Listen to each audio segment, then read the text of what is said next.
Guys, today we have on Shannon Lee Simmons, who is an award-winning certified financial planner, speaker, best-selling author, chartered investment manager, and founder of the New School of Finance. She's a personal finance writer for the Globe and Mail, as well as CBC Radio's Metro Morning Money columnist. So basically, you know everything about money. Been on the front line of it for a long time. Out of curiosity, how did you get so much into finance, and what did you take at school? Like, what did you learn how to do?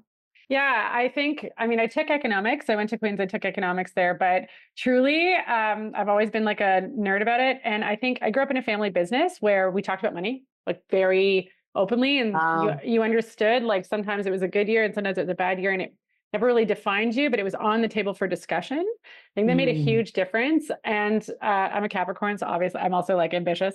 But I had that introduction to money at like a really young age in like a positive way. And then I did take economics in university, but I really fell in love with like not the sort of analytical side of money. Like I really love the people side of money, and personal finance is that sort of intersection between people and like real life, because life costs money. And the money is how we do all our hopes and dreams, and it's so juicy. And so to me, money is not about like the growth. It's about everything that it allows us to do in our life. Oh my gosh, it's so like, I feel like from a lot of people's perspective and a lot of like kids and teens, they wouldn't understand when you say it's so juicy. It is so juicy. Like everybody's money stuff is so juicy, and it's like there's no way around it, and it's so important that we learn. And I remember graduating from high school, and I didn't understand. And also I didn't have a family that was talking about money or anything like that, which I think is probably the majority of people. It's like not appropriate to talk about it, but I didn't learn anything about investments, the stock market, like checking versus savings, interest, let alone like freaking like mortgages and lines of credit and like all this. Then you're like thrown into adulthood, and the thing that's going to keep you alive that they haven't given you any education on. That's exactly why I wanted to write this book for this cohort, because they have this opportunity. They have money coming in with like jobs or whatever, and they have this opportunity to practice the skills that they need, so that when 18 hits and you're allowed to finally let it rip on an investment account, you get a credit card, you're like, I know how to handle this. Like I have this skill and I've practiced it and failed in a safe sort of like low stakes environment. It's so good. I love this demographic so much. Oh my gosh. And I have all the questions that we're going to ask you, but also, this makes me think a lot. And I'm sure this like comes up for you. And I don't know how much comes up for you, but the idea of, again, when I don't know how old you have to be to, I know in Montreal, you have to be 18 to gamble? Oh yeah. And you have to be 19 here. Yeah. Okay, so only 19 here. So finally, you've got this money, if you saved it up from your summer job, and then the online gambling, I just can't even imagine for kids. Like, it's in the book. They're doing it. Oh, it is. Yeah, they're doing. Okay, it's in the book. Okay, great. I'm so excited, guys. We're gonna ask all the questions. But this is the book when did this come out? On April 1st, which is no joke. Okay, yeah, I'm because I just, oh my gosh, and I was telling Shannon before that my daughter's in accounting now, and because I had absolutely no education on finance, when Kat and I started our business, and Shannon, for you, because you had a family business and it was just talked about, it was like day-to-day like conversation, because it was how it all worked. But when Kat and I started running our company, we didn't know anything. Yeah, that's normal. So we did like the classic mistake of you own your own business, and then you get all the money, and then at the end of the year you have to pay the taxes. Like Kat and I, we joke like we were really rich for a year. Like we were like renting houses for the family in Florida on the beach for like a month. I remember we were shopping. I was just thinking something yesterday. Oh, upgraded my diamond. Like we were rich. And at the end of the year, because we didn't have a great account, now we do. Like we were like, where are we going to get that money? Like we were screwed. Yeah. So we learned the hard way. I hear that that's like really, that's really common. So we did the common thing, obviously. It's normal. So normal. Yep. Mm-hmm. So now we've got our teens, and this is such a big question. And I listen to different parents' like perspectives, and maybe you'll let us know if there's a right or wrong. But sometimes I'm like, oh, That idea makes sense. That idea makes sense. Um, so how do you get kids to, like, our first question is, how do we actually get teens to care about money? But I would say not even just care about money, but freaking understand. Like, I'll never forget when my little brother said to my mom, was like, "Oh, I don't have any money." And he's like, "Just go to the machine, it'll shoot out money." Like, when is the time, and how do you get them to understand that, like, the value of money? Yeah. And I think that's actually what the point of the book is they understand that money exists, but to Mhm. actually to participate in it in a sort of like meaningful way. I think it's hard to get teens excited about reading a textbook. This is not written as a textbook. It's written in four characters like a story so that Mm, it's interesting and exciting for them. So number one. But number two, you have to link it to like what they want. So if you yes. start going on about like long-term investment growth, like eyes will glaze, like please stop. What I learned, I was working with teenagers over the last 2 years, like writing this book, and they really want the things that they want. So it doesn't matter if I think it's silly or if the parent thinks it's silly. If they want that face cream from Sephora, like they want it. And if the parent is not paying for it because of various reasons or boundaries, which I'm sure we can talk about, Uh-huh. then they want it. And so now they're interested in money because if they have money coming in, whether it's part-time job or they're babysitting or there's an allowance or whatever it is, they have an opportunity to figure out how do I get the thing that I want. And so I really focused a lot of the book on that, like short-term wins, the things that they want to get that are kind of outside, while balancing like, well, I want to go to Starbucks and get that thing. I want to take like all the stuff that they don't think about as their living expenses. There are, and then there are the savings for the bigger things that they want. And so it's the same skill set that we have as adults, but on a much smaller scale, but they get a chance to practice it. So if you Hmm. can make a teenager, so a lot of the parents who have already got a copy of a book and have like gone to their teen, like stop asking me for money. We're going to read this book at the same time, and then we're going to figure it out. And like, here's the line in the sand between what I'm willing to help with and what I'm not. And like, you over to you for all that other stuff, over to you to all the other stuff that you want to do. So I think, and I also would say this cohort specifically is Yes. more interested in money than I think even I don't think a book like this would have landed 10 years ago because this cohort, there's financial influencers online. There Right. are also lifestyle influencers that are ratcheting up the cost of like what they think is like a normal, like a normal life for a teenager. Right. So they're very aware of money in a way that 10, 15 years ago, teens weren't. And so I think that they're hungry for knowledge in a way that like is new and exciting.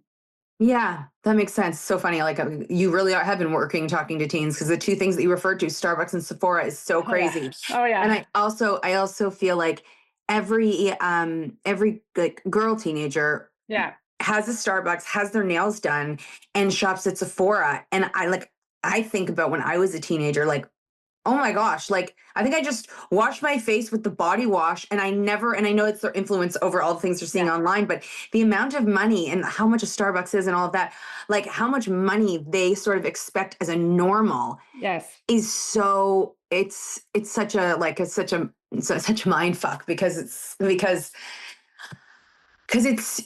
you feel like you just want to say no, and how ridiculous they're going to be drinking a drink that costs that much money, but it's what's important to them. That's why I love it. It's what's important to them. So if you were talking to a friend and a Hmm. friend was telling you what was important to them about spending money, you wouldn't call them out and shame them in the moment. Like you might think it, but you wouldn't Hmm. say it.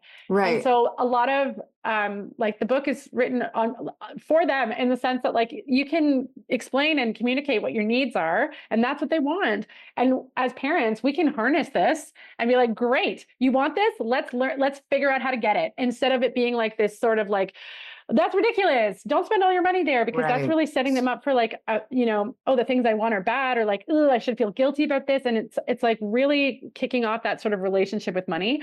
But Hmm. I talk about all of those things with one of the characters is like classic because over and over and over the years, I heard the same three or four stores like over and over, and like skins and sneakers and video game consoles, like it again and again and again and again, like, and snacks. This is like what they want. And so I use all of those examples to make it real in like their day-to-day life. If we're just coming to a point, let's say, where they've got some money, either they've gotten birthday money over the years, or they're doing some babysitting, or they have a job, and they have some cash. What's the first thing that we should teach them to do with that money? Yeah. So I set up the book with the sort of like in the order of this, like, what do you do first? And it's like, there's those 5 habits. And a lot of times we jump right to like, we'll save it. But what are you saving for and how much do you save is like kind of what you have to figure out sort of like before that. And so the first one is sort of figuring out like what you make. And if you think about this demographic, they're all gig economy workers. So they don't know exactly how many shifts they're going to work Hmm. in a few weeks, or if they're babysitting or if they're like tutoring, whatever it is. The only one that's consistent, if you get an allowance, that's almost like the closest to a salary that you could possibly have in this sort of cohort. And so for me, it's like figure out what do you make? And same as an adult, how can you possibly know if you can afford something or make a plan to save if you don't even know like what how much money you actually have to work with? Yeah. So I would say like sitting down and like mapping that out, and that's the whole first part, like track your money, and then it's like, and what are you saving for? Are you saving for sneakers? Are you saving for something that's like $200 that your parents won't buy for you? Like, what is it? And how much do you have to put aside of this money that you've got every single pay period to do that? That's the budgeting part. And then it's like the budgeting part is basically, okay, that's gone. Now live within it. So I think the first thing to do is like, yes, they should have a checking account. That Okay. goes without saying. Okay. Although I'm not opposed to using cash, like lots of kids still use cash in this sort of cohort, depending on how people they're getting paid. Like people are paying them $20 for whatever. Okay. And so, but I think a checking account is good because their whole life is going to be digital. Right. Like they have to get used to it. And there's lots of teenagers, and we tackle this in the book too. Like they use tap technology and like, it's so hard to budget. They don't even know. And neither do grownups. I talk about this in my own business every day, like with clients. It money is a theory. It's like not, it doesn't feel real. And so they have to fail. Oh, but that's up to the parent too, of like not bailing, like Yeah. the failure here is not credit card debt. It's not a crashing stock that they YOLO'd all their money on. And Hmm. it's like they didn't get the thing they wanted in time, and they're upset about it. And then that's where that's where you can kind of come in and have like a really good conversation about it, right? Like it's a learning opportunity. Oh my gosh, it's so it would be so hard to not jump in and try and help out in that I know. situation. Yeah, I think that that's a huge part. And actually, that's how this whole thing started, is that a lot of my like clients who have teens were like, can Hmm. you help? We're fighting about money all the time. My kid, I keep trying to set a boundary, and then they like blow through it. And then now they're begging me, and I don't want them to miss out on this thing with their friends. And like, I don't know what to do. Like, do you know what Right. I mean? Like I don't know what to do. So I'm not a jerk and Yeah. like punishing my child, but also like, can you help? And so sometimes like with a third party thing that's not like a parent versus kid thing, it's like this is like a tool almost. I think that can help. But also I think if you have, as the parent, sort of like gone through this process with them and set those boundaries well in advance, Hmm. they know it's coming. Yeah. Whereas I think the element of surprise, like, no, we're not going to pay for that. That's ridiculous. That's what's shocking and feels super uncomfortable and hurtful. Like everyone doesn't feel good about that. The teen doesn't feel good about that. The parent doesn't feel good about that. But at the same time, as a parent, at some point, if you're just not you, if one is just always sort of paying the money out, you Yeah. know what I mean? Then truly you're not giving them an opportunity to practice the skills they need. And they are going to hit 18 and they are not going to have a clue how to actually be functional adults with money. So you can make yourself feel better by saying, like, you know what, by setting some boundaries in advance that we both agree on, I'm giving them the opportunity to practice, because that's really what you're doing. Yes, totally. Now, just out of curiosity on that one, do you have like a strict opinion on allowances? I love an allowance. I really Uh-huh. do. And that's because I did find a lot of this cohort, whether it was like 12 all the way up to 17, like they have a hard time finding employment. And you know what I mean? Like it's not always Hmm. as readily available. So like that, get a job, it's like not as easy. And And they're a lot so of them, busy too. they're programmed. Well, yeah. That's right. They're programmed their school. And a lot of parents are like, listen, I don't want you to get a job because I'm Hmm. so worried about your grades. So an allowance is a wonderful way for a parent to set their own financial boundary, right? Like, cool, this is let's map out what do you need to spend? And so you go through that chapter. Okay, we need this. Cool. I'll do that. And every Friday I'll drop that into your checking account. And like, we'll put this into a savings account. There are actually I, there's new tech in Canada that's coming along that's like, under 18 could open a savings account, but like, so sometimes that's available at different places. So pay attention to that. But most of the time it's just been a youth account, right? Hmm. But you want to save some and like map it out together. And like, you're like the employer and you're doing a payroll deduction, basically like putting it into savings. Mm-hmm. But if you both agree to it up front, and the amount that's going into savings is for the big things that they want to spend money on, like that everybody knows that, then that's your line in the sand. And it can be like it can be a generous allowance if you're feeling badly, like their life is expensive and you want to help, like it could be a generous allowance. It's up to you, whatever one can afford. But I really feel like as long as they do the job that they're Mm-hmm. supposed to do for that allowance, Mm-hmm. you give it to them. And then this is the first time that they're going to have money on as an income, and practice Yeah. that art of like fitting their life into something and making choices. Like, I want this, but I only have this, and I have to choose what's more important to me. And like, I walk through a whole thing about how do you spend it on stuff that's going to make you happy. Don't just like blow it on something that you're going to have like, oh, I wish I didn't do that later. Like, you know what I mean? Like that Yeah. there's a whole lot of that goes on where they're like, they look back and they're like, I wish I didn't do that. That was stupid. And it's like, so what did we learn? Right. And I think that Yeah. that's like a really powerful thing that parents can do if the kids don't have a job or they don't have time to have a job, like putting an allowance with dedicated work is really smart and really helps everybody fight less about money. What about having, because I'm sure there's lots of people who their kids have their their card on their phone, and they're just using they're tapping their parents' account for things that they need. Uh, is that is that bad? That's not a bad idea. I think I don't want to say it's a bad idea because I understand it completely. Like, I have kids.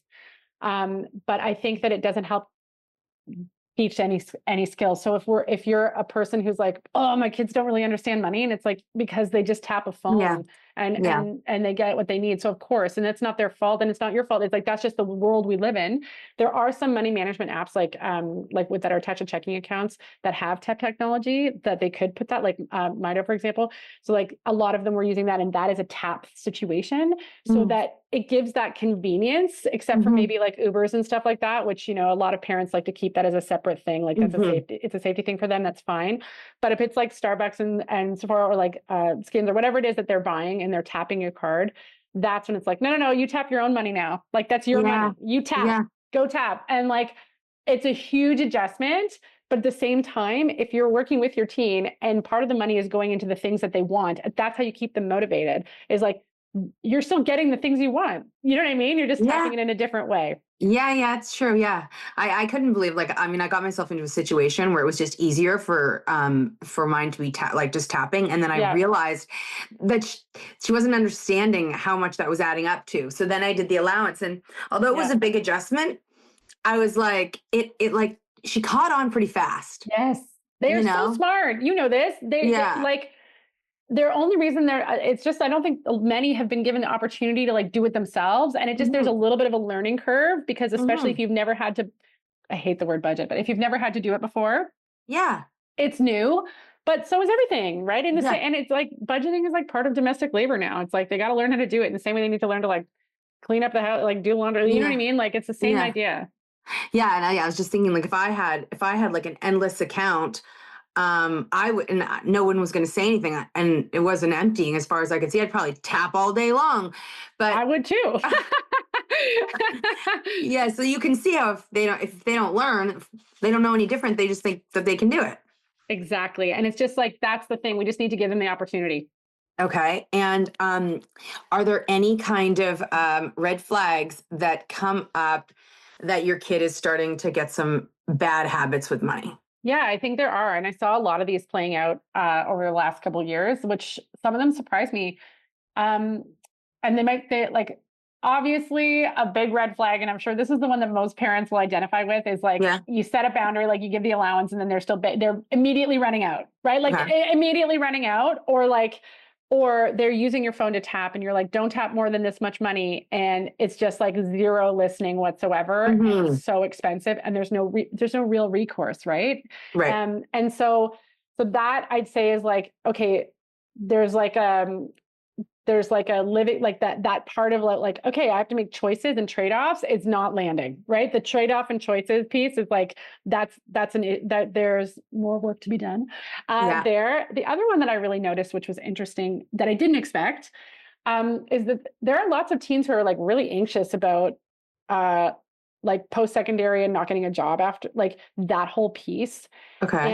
And so if they're working, the older teens, 16, 17, 18, like 17, 18 especially, are like, they're not spending money in a way that I found punishing. I'm like, you're too young to be this afraid of money. Oh my God. Like, Oh. I'm the shame, the self shame about spending money in stupid ways.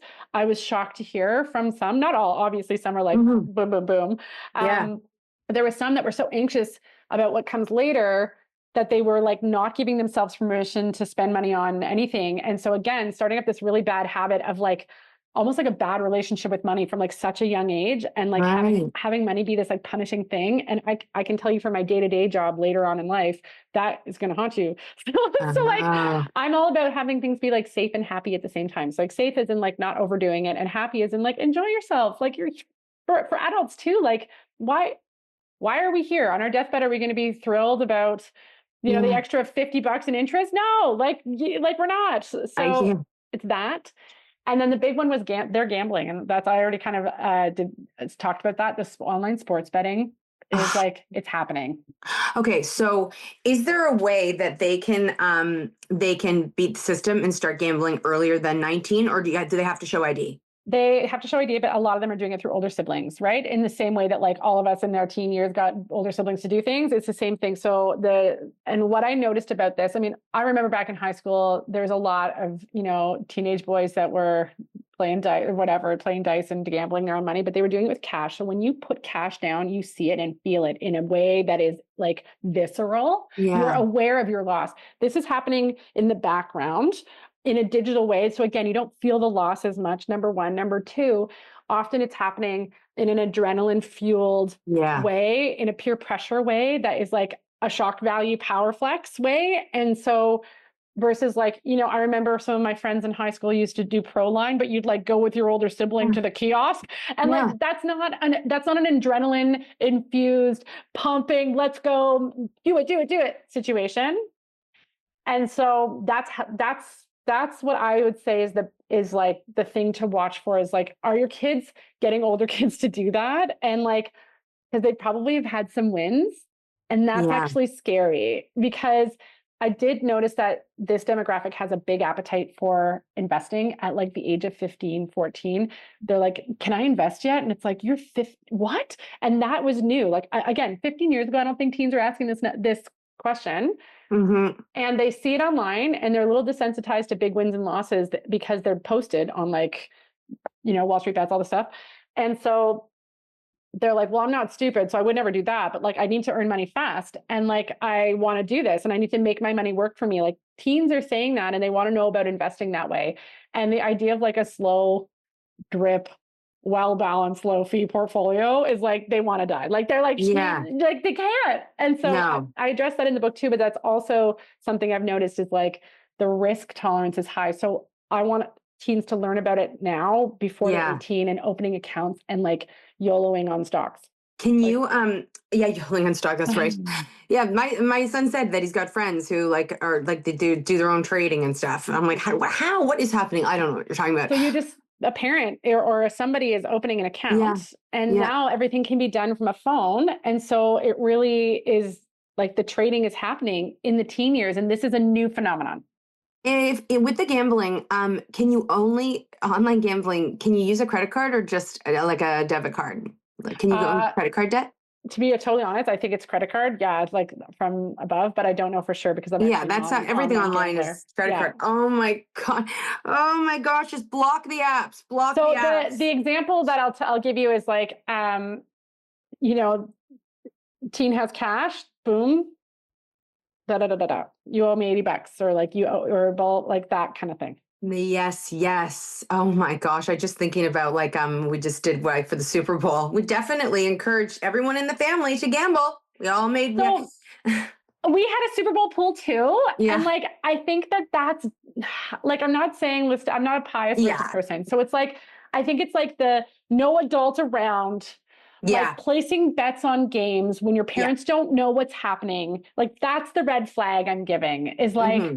it's turning into something. And the ones that I noticed had because this all started with the bad habit is like, they've had some wins. And that in itself is addictive, right? Yeah. Oh, Oh, yeah. I just worked for 5 hours and I got this measly paycheck and then I doubled it with, why wouldn't I do that every single like hockey night in Canada? Why wouldn't I do that? Yeah. So Yeah. that's the risk that you want to be careful of, is actually like that feeling of like easy money. Yeah. Yeah.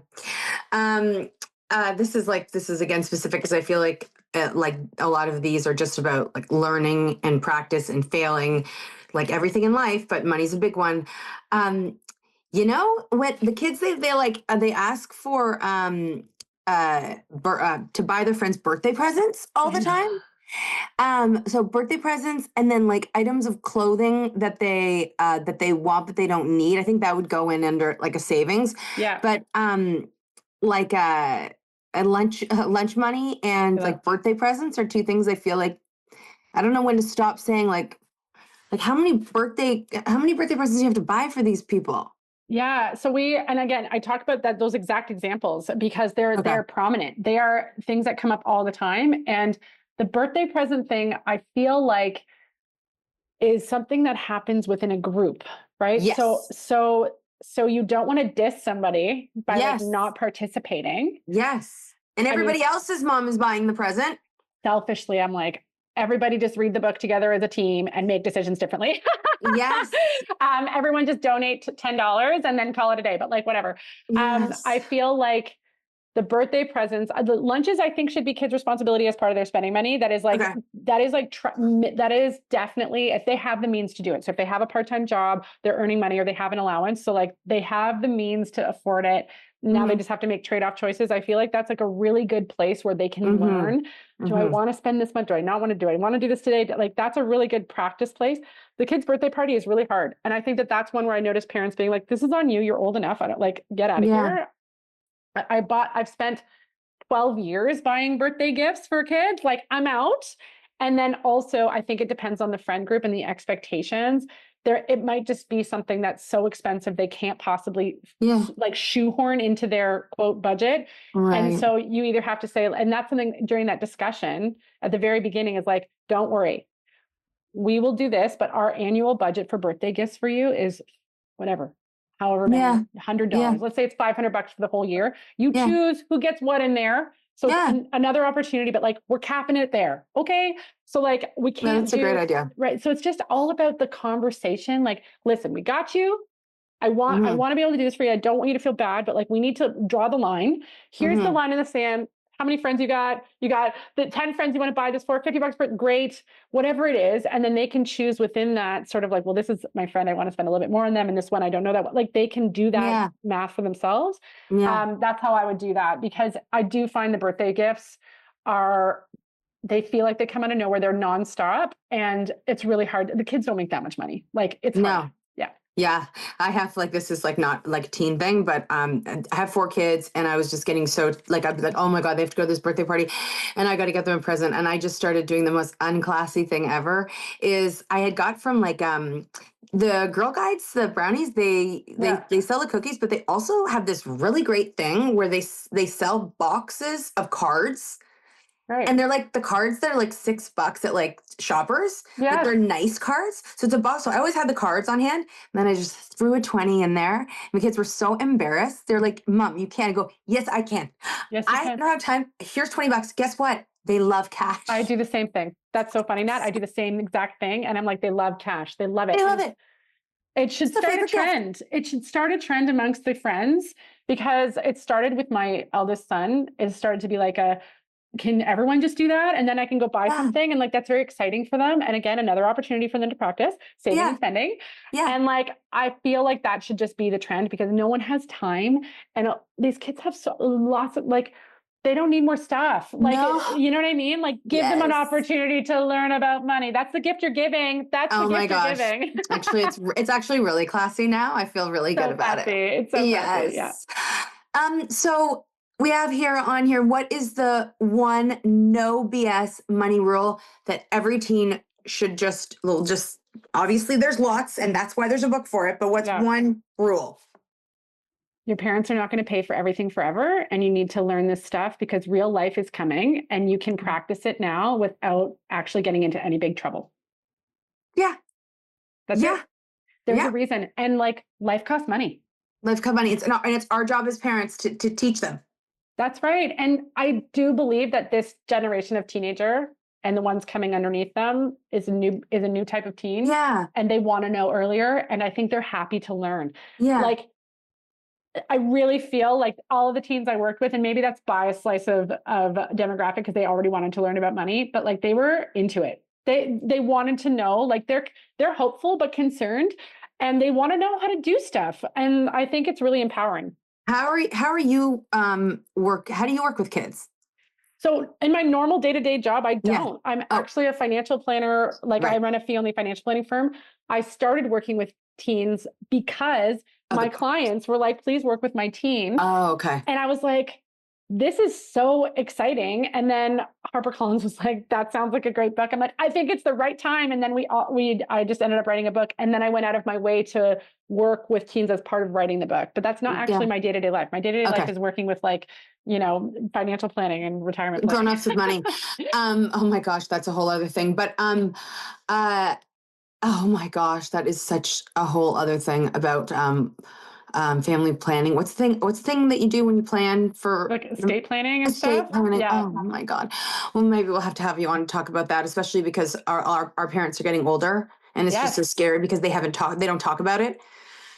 they are. And we're part of that sandwich generation where we're still caring for young Hmm. people. And now we're about to care for older people. And I have been having client after client be like, I wish my parents were more organized because this is a gong show. And so, like, yes, it is a It's whole thing. That's the whole thing, and it can be so sad.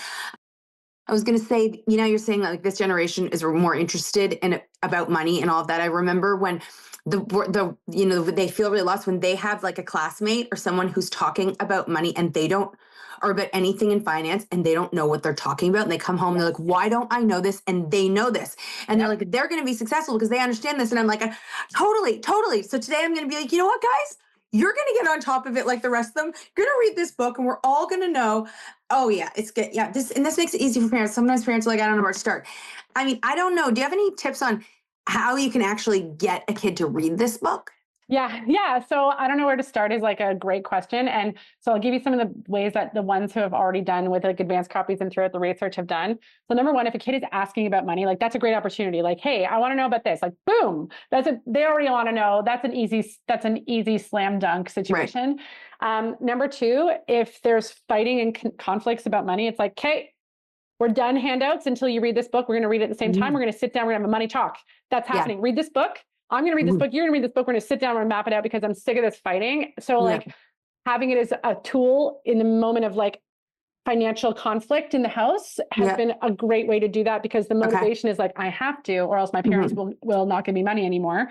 And then the parent is like, let's read it together so I can set those like that allowance boundary, like what's going in, what am I covering and what am I not, like those pieces. So we're having that conversation together. And then I had one mom, she was like, you read this book and I'll put $50 into an investment account for you. And then you can like go on it and do your thing and like practice what you learned. And I loved it too. And it has really worked. So whatever works for your teen. Yeah. And I would say, I love that. Oh, I'm gonna that I got 4. 2 of them will go for that one especially. That's right. And so like they get the money and then they can practice what they're learning on it. That's like such a motivating thing.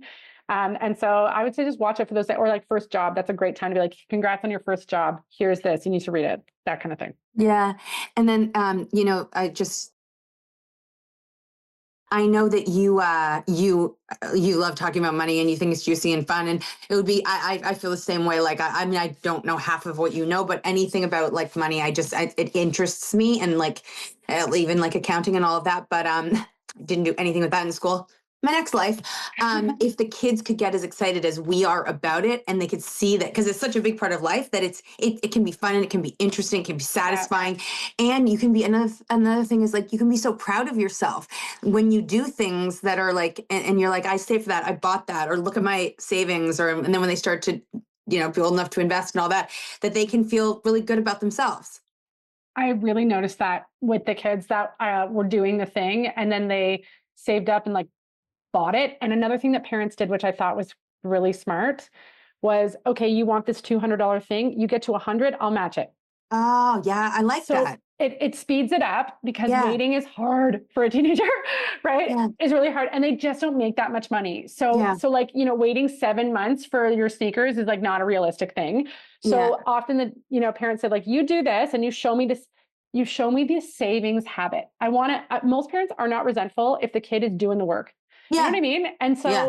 you show me the work, you put in the effort, and I'll match it and we'll get Yeah. there faster. And like that was really common. And that seemed to be a really good way that the team got excited. They felt supported.